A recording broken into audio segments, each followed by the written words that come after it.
sesuai dengan kondisi lokal, tapi bahwa prinsipnya metode ini sangat membantu pastoral, lebih-lebih pada peran serta dari kaum awam di dalam gereja.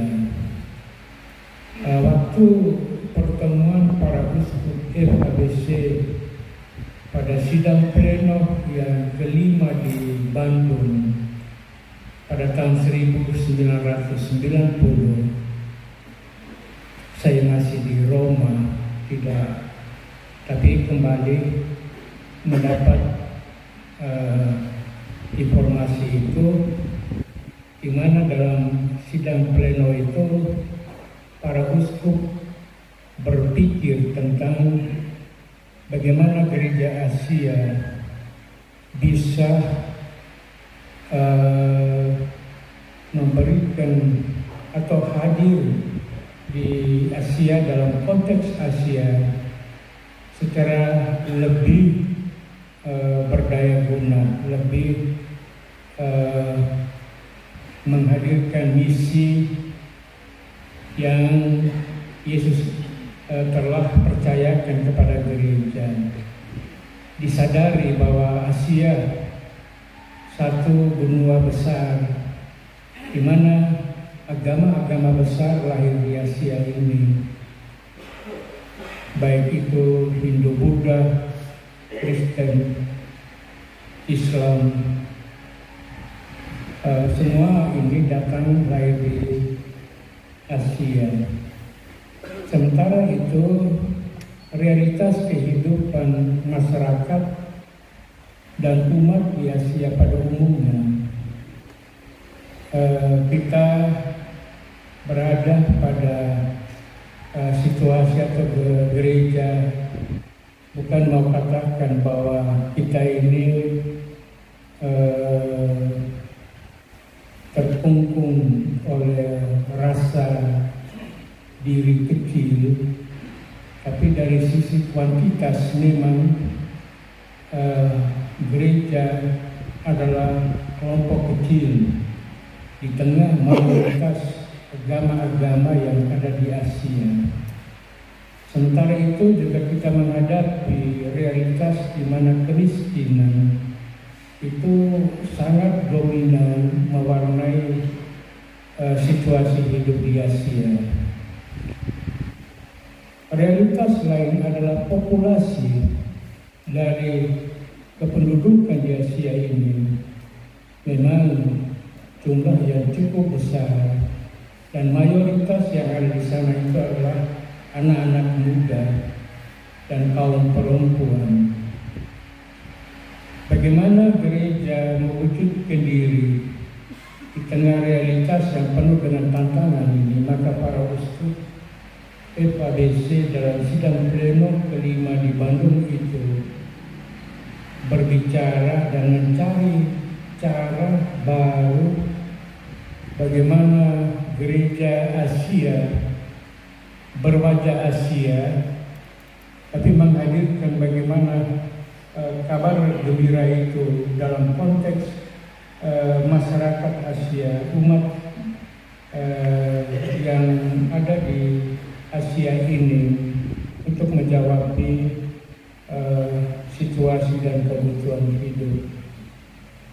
Maka waktu itulah muncul gagasan bagaimana gereja di Asia menjadi satu gereja yang partisipatif. Dicari metode bentuk pendekatan seperti apa, maka lahirlah ASIPA itu sebagai cara baru hidup menggereja di Asia. New Way of Being Church, ini cara baru. Sebetulnya ASIPA ini adalah satu modifikasi dari metode Lungko.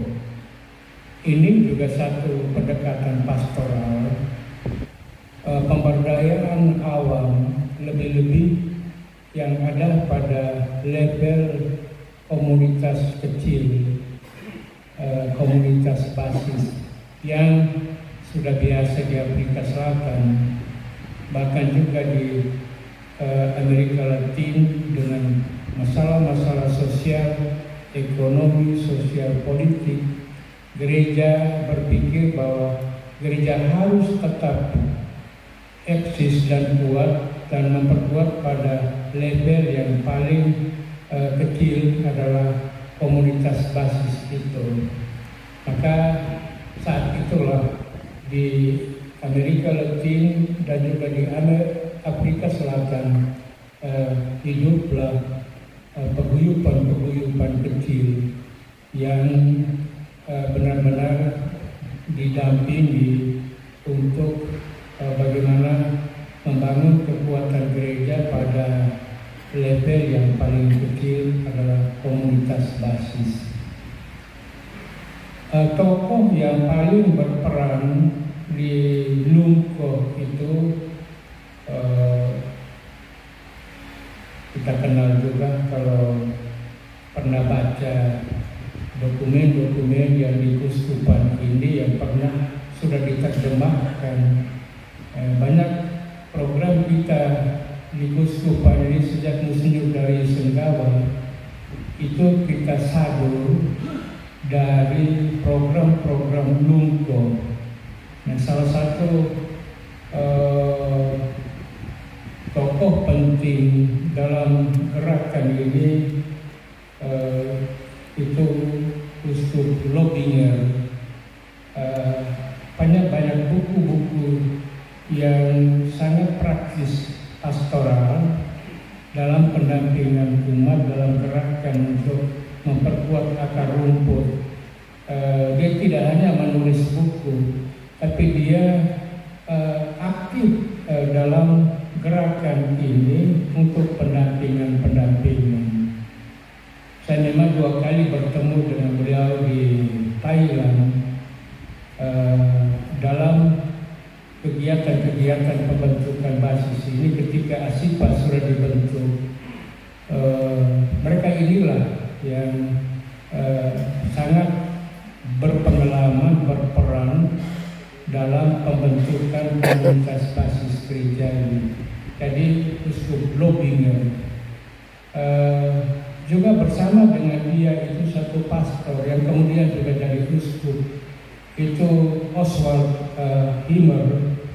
Oswald inilah yang hadir dalam pertemuan di Bandung FABC dan banyak memberikan kontribusi tentang bagaimana gereja partisipatif dibangun dengan cara Lumko.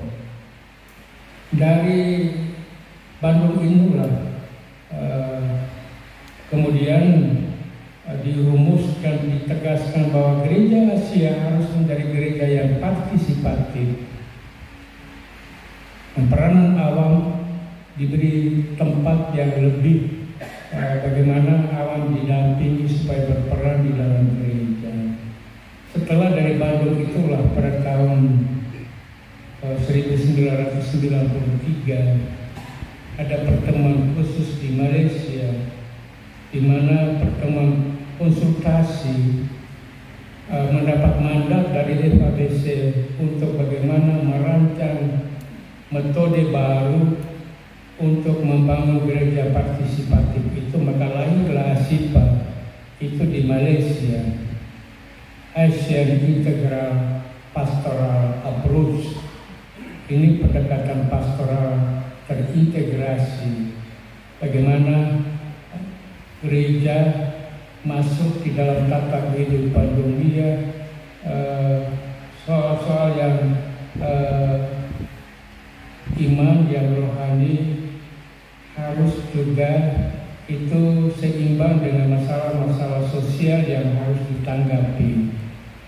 Itu lahirlah metode ini. Ketika Bapak Uskup Darius juga adalah peserta dari FABC itu, beliau ingin supaya metode kita sudah biasa dengan Lumko. Ketika ketika masuk kepada Asipa, beliau ingin supaya Asipa diperkenalkan di Kuskupan Larantuka. Maka 1996 waktu itu Asipa pertama masuk di Kuskupan Larantuka dengan membuat pertemuan lokakarya pertama di Sesa Baru Hoken. Kalau imam-imam yang angkatan Tagisan sebelum 1996 pasti hadir dalam pertemuan pertama Lungko diperkenalkan di Kuskupan. Waktu itu Cora dari Filipina dengan Estela Padilla, dua orang dari Filipina yang mereka sudah perkenalkan itu di Filipina, datang ke Hoken memperkenalkan itu. Dan setelah dari pertemuan di Hoken kita mengalami itu, Bapak Uskup Darius minta saya bersama Pater Jean Smith dan Pater Marianus Sila waktu itu kami ke Kuala Lumpur untuk bagaimana pertemuan di sana, membicarakan lagi metode ini, Asipa.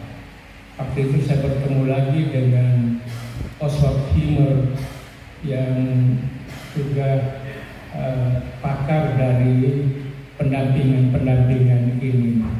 Mereka ini saya lihat sangat luar biasa, sangat menguasai metode ini. Bahkan ketika memberi latihan-latihan, mereka juga menjadi bagian dari latihan itu. Jadi mereka praktek langsung bagaimana menjadi umat biasa yang dibimbing oleh orang-orang lain yang disiapkan. Jadi kita melihat bahwa tokoh-tokoh seperti ini masuk betul-betul bersama dengan orang lain dan beri warna kepada pertemuan ini sehingga menjadi lebih hidup. Jadi tidak hanya orang di sana ada lobbying, Oswald, ini pakar-pakar. Bukan mereka ini di dalam kelompok itu menjadi kelompok yang hanya mengamati, tapi mereka melibatkan diri sungguh-sungguh di dalam proses seluruh latihan, kerja apapun. Mereka ini yang turun bekerja sungguh-sungguh untuk kita belajar dari mereka. Dan paket memang Muslim Darius juga 2 kali bersama dengan kami dalam pertemuan di Thailand untuk melihat langsung dan mengalami langsung. Di sini kemarin ditanya bentuk latihannya seperti apa. Ini paket, ini satu paket yang dari ada paket A, paket B, paket C, paket D dengan beberapa program dari pelatihan itu. Ini sangat sederhana. Paket A itu lebih berbicara tentang kitab suci dengan beberapa modul di sana. Karena semua ini harus lahir dari refleksi kitab suci. Kitab suci ini betul-betul dilatih, didalami, kemudian membantu untuk masuk kepada pembentukan KBG, ya. Jadi pertama kitab suci dulu. Ada beberapa paket yang berbicara tentang kitab suci. Ada A1, A2, ada A3, ada A4, ada A5, ada A6, ada A7. Ini seluruhnya tentang kitab suci. Jadi didalami dengan metode-metode dalam 7 buku ini. Ini satu paket. Jadi sebelum kita masuk kepada katakan kepemimpinan, dia harus juga pahami dulu apa tentang kitab suci itu, inspirasinya seperti apa, secara sangat sederhana dibuat dalam pelatihan. Kita pernah di sini kan waktu musudaris kita melatih metode sharing kitab suci 7 langkah. Nah ini di umat itu sudah kenal baik 7 langkah. Tinggal dihidupkan kembali bagaimana sharing kitab suci 7 langkah. Karena latihan-latihan yang sangat menarik, sangat sederhana. Mulai dari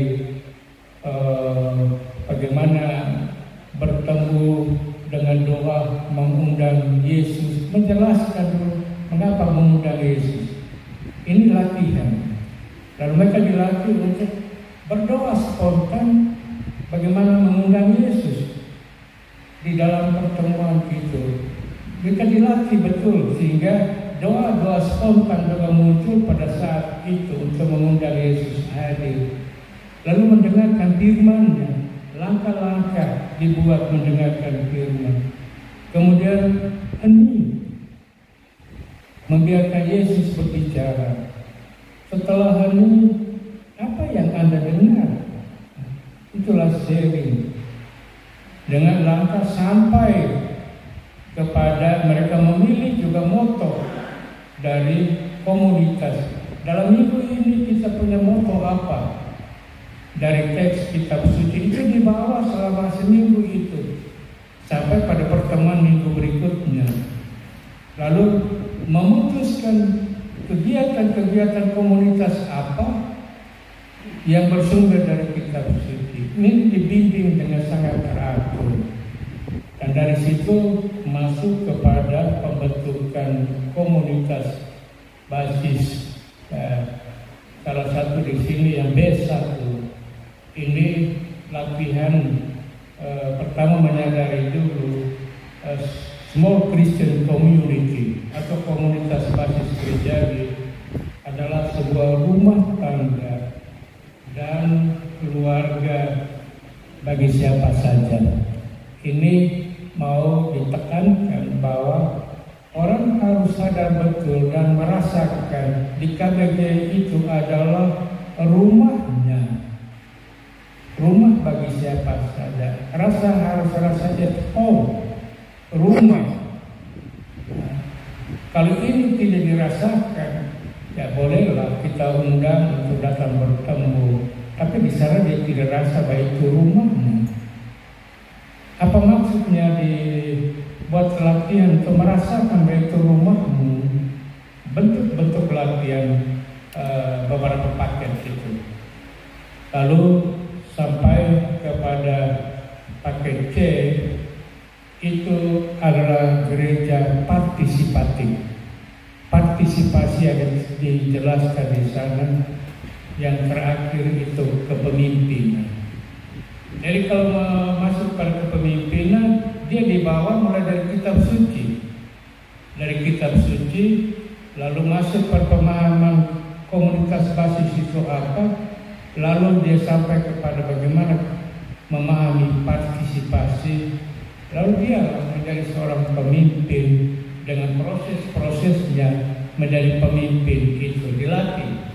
Pemimpin itu lahir dari komunitas, bukan ditentukan dari atas. Dia dari komunitas. Apakah dia itu sederhana sekalipun, mungkin pendidikan rendah, tapi ketika dia lahir dari komunitas, itulah pemimpin.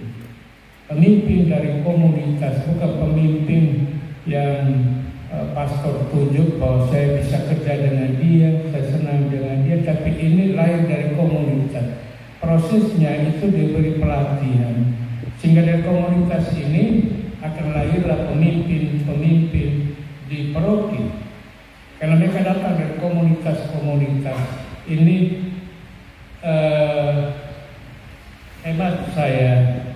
Kalau dari Adonara merasa perlu, itu kan di sini ada Marcel Auken, ada Justinus Mado, yang di Lembaga juga ada Pak Justinus juga. Ada beberapa orang di Lembaga yang sudah mendapat latihan dari Pak Jim Smith. Saya waktu sebagai pastor masih kami berdua memberi latihan itu di Lembaga beberapa kali. Dan justru dari Larang Tukala kita yang ke Pangkal Pinang, karena karena Monsignor Hilarius undang kita ke Pangkal Pinang. Waktu itu saya tidak pergi. Pak James Smith dengan Pak Marcel yang membuat latihan di Pangkal Pinang dan mereka hidup sangat kuat. Ketika saya pernah reuni dengan teman seangkatan saya ke Pangkal Pinang bertemu Monsignor Hilang, dia mengatakan bahwa keluhan-keluhan di mana KBG banyak kaum perempuan harus dilihat secara positif. Dia bilang, jangan dilihat bahwa kenapa hanya perempuan, seolah-olah bahwa perempuan tidak terlalu penting. Kalau mereka banyak datang ke KBG, bersyukurlah. Itu komunitas yang kita terima, bahwa perempuan banyak aktif. Tinggal bagaimana kaum pria kita libatkan dalam bentuk dan cara yang kita upayakan. Jadi ini sedikit penjelasan tentang Ashipa, supaya kita jangan berpikir tidak relevan. Saya melihat sangat relevan, hanya bahwa kita tidak membuatnya secara kontinu. Ini pertama tentang Ashipa.